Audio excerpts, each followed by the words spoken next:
मैं एक घर के करीब से गुजर रहा था। अचानक से मुझे उस घर के अंदर से एक बच्चे की रोने की आवाज़ आई। उस बच्चे की आवाज़ में इतना दर्द था कि अंदर जाकर वह बच्चा क्यों रो रहा है, यह मालूम करने से मैं खुद को रोक ना सका। अंदर जाकर मैंने देखा कि एक माँ अपने 10 साल के बेटे को आहिस्ता से मारती और बच्चे के साथ खुद भी रोने लगती। मैंने आगे होकर पूछा, बहन जी, आप इस छोटे से बच्चे को क्यों मार रही हो, जबकि आप खुद भी रोती हो? उसने जवाब दिया, भाई साहब, इसके पिताजी भगवान को प्यारे हो गए हैं और हम लोग बहुत ही गरीब हैं। उनके जाने के बाद मैं लोगों के घरों में काम करके घर और इसकी पढ़ाई का खर्च बमुश्किल उठाती हूँ और यह कमबख्त स्कूल रोज़ाना देर से जाता है और रोज़ाना घर देर से आता है। जाते हुए रास्ते में कहीं खेल कूद में लग जाता है और पढ़ाई की तरफ ज़रा भी ध्यान नहीं देता है, जिसकी वजह से रोज़ाना अपनी स्कूल की वर्दी गंदी कर लेता है। मैंने बच्चे और उसकी माँ को जैसे तैसे थोड़ा समझाया और चल दिया।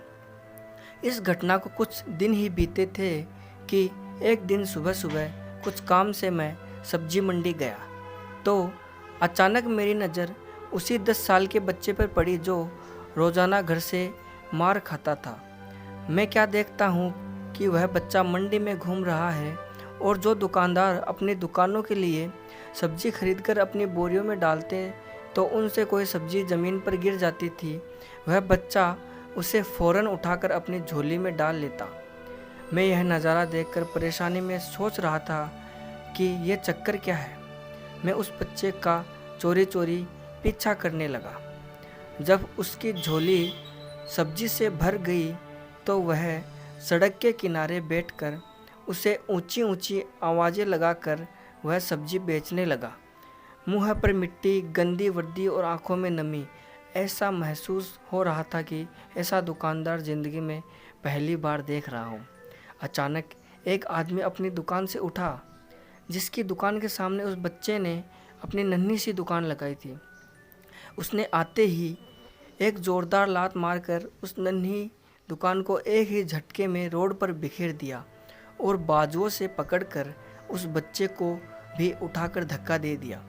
वह बच्चा आंखों में आंसू लिए चुपचाप दोबारा अपनी सब्जी को इकट्ठा करने लगा और थोड़ी देर बाद अपनी सब्जी एक दूसरे दुकान के सामने डरते डरते लगा ली।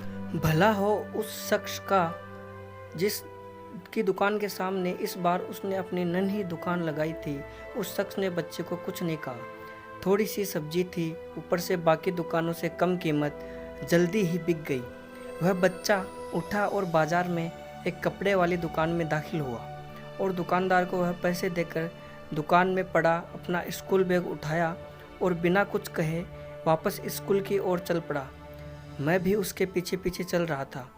बच्चे ने रास्ते में अपना मुंह धोकर स्कूल चल दिया। मैं भी उस बच्चे के पीछे स्कूल चला गया। जब वह बच्चा स्कूल गया तो 1 घंटा लेट हो चुका था, जिस पर उसके टीचर ने डंडे से उसे खूब मारा। मैंने जल्दी से जाकर टीचर को मना किया कि मासूम बच्चा है, इसे मत मारो। टीचर कहने लगे कि यह रोज़ाना 1-1.5 घंटे लेट से ही आता है और रोज़ाना मैं इसे सज़ा देता हूँ कि डर से स्कूल वक्त पर आए और कई बार मैं इसके घर पर भी खबर दे चुका हूँ। खैर, बच्चा मार खाने के बाद क्लास में बैठकर पढ़ने लगा। मैंने उसके टीचर का मोबाइल नंबर लिया और घर की तरफ चल दिया। घर पहुंचकर एहसास हुआ कि जिस काम के लिए सब्जी मंडी गया था वह तो भूल ही गया। मासूम बच्चे ने घर आकर माँ से एक बार फिर मार खाई। सारी रात मेरा सर चकराता रहा। सुबह उठकर फ़ौरन बच्चे के टीचर को कॉल किया कि मंडी टाइम पर हर हालात में वे मंडी पहुँचे और वे मान गए। सूरज निकला और बच्चे का स्कूल जाने का वक्त हुआ और बच्चा घर से सीधा मंडी अपनी नन्ही दुकान का इंतज़ाम करने निकला। मैंने उसके घर जाकर उसकी माँ को साथ कहा कि बहन जी आप मेरे साथ चलो, मैं आपको बताता हूँ आपका बेटा स्कूल क्यों देर से जाता है। वह फ़ौरन मेरे साथ मुँह में यह कहते हुए चल पड़ी कि आज इस लड़के की मेरे हाथों खैर नहीं, छोड़ूंगी नहीं उसे आज। मंडी में लड़के का टीचर भी आ चुका था। हम तीनों ने मंडी की 3 जगहों पर पोजीशन संभाल ली और उस लड़के को छुप कर देखने लगे। आज भी उसे काफ़ी लोगों से डांट फटकार और धक्के खाने पड़े और आखिरकार वह लड़का अपनी सब्जी बेचकर कपड़े वाली दुकान पर चल दिया। अचानक मेरी नज़र उसकी माँ पर पड़ी तो क्या देखता हूँ कि वह बहुत ही दर्द भरी सिसकियाँ लेकर लगातार रो रही थी और मैंने फ़ौरन उसके टीचर की तरफ देखा तो वह बहुत शिद्दत से उसके आंसू बह रहे थे। दोनों के रोने में मुझे ऐसा लग रहा था जैसे उन्होंने किसी मासूम पर बहुत जुल्म किया हो और आज उस दिन को उनको अपनी गलती का एहसास हो रहा था। उसकी माँ रोते रोते घर चली गई और टीचर भी सिसकियाँ लेते हुए स्कूल चला गया। बच्चे ने दुकानदार को पैसे दिए और आज उसको दुकानदार ने एक साड़ी देते हुए कहा कि बेटा आज साड़ी के सारे पैसे पूरे हो गए हैं, अपनी साड़ी ले लो। बच्चे ने उस साड़ी को पकड़कर स्कूल बैग में रखा और स्कूल चला गया। आज भी वह 1 घंटा देर से था। वह सीधा टीचर के पास गया और बैग डेस्क पर रखकर मार खाने के लिए अपने पोजीशन संभाल ली और हाथ आगे बढ़ा दिए कि टीचर डंडे से उसे मार ले। टीचर कुर्सी से उठा और फ़ौरन बच्चे को गले लगाकर इस कदर ज़ोर से रोया कि मैं भी देखकर अपने आंसुओं पर काबू ना रख सका। मैंने अपने आप को संभाला और आगे बढ़कर टीचर को चुप कराया और बच्चे से पूछा कि यह जो बैग में साड़ी है वह किसके लिए है। बच्चे ने रोते हुए जवाब दिया कि मेरी माँ अमीर लोगों के घरों में मजदूरी करने जाती है, उसके कपड़े फटे हुए होते हैं, कोई जिस्म को पूरी तरह से ढकने वाली साड़ी नहीं है और मेरी माँ के पास पैसे नहीं है, इसलिए मैंने अपनी माँ के लिए यह साड़ी खरीदी है। टीचर और मैं सोचकर रोते जा रहे थे कि आखिर कब तक हमारे समाज में गरीबों के साथ ऐसा होता रहेगा। उनके बच्चे त्योहार की खुशियों में शामिल होने के लिए जलते रहेंगे, आखिर कब तक?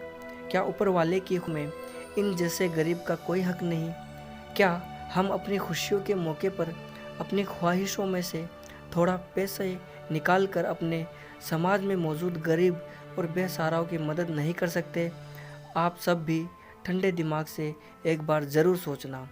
अगर हो सके तो इस कहानी को उन सभी सक्षम लोगों को बताना ताकि हमारी इस छोटी सी कोशिश से किसी भी सक्षम के दिल में गरीबों के प्रति हमदर्दी का जज्बा ही जाग जाए और यही कहानी किसी भी गरीब के घर की खुशियों की वजह बन जाए। दोस्तों, ये कहानी यही ख़त्म होती है। अगर आपको ये वीडियो पसंद आती है तो वीडियो को लाइक करें, चैनल को सब्सक्राइब करें। मिलेंगे अगली वीडियो में, तब तक के लिए धन्यवाद। जय हिंद, जय भारत।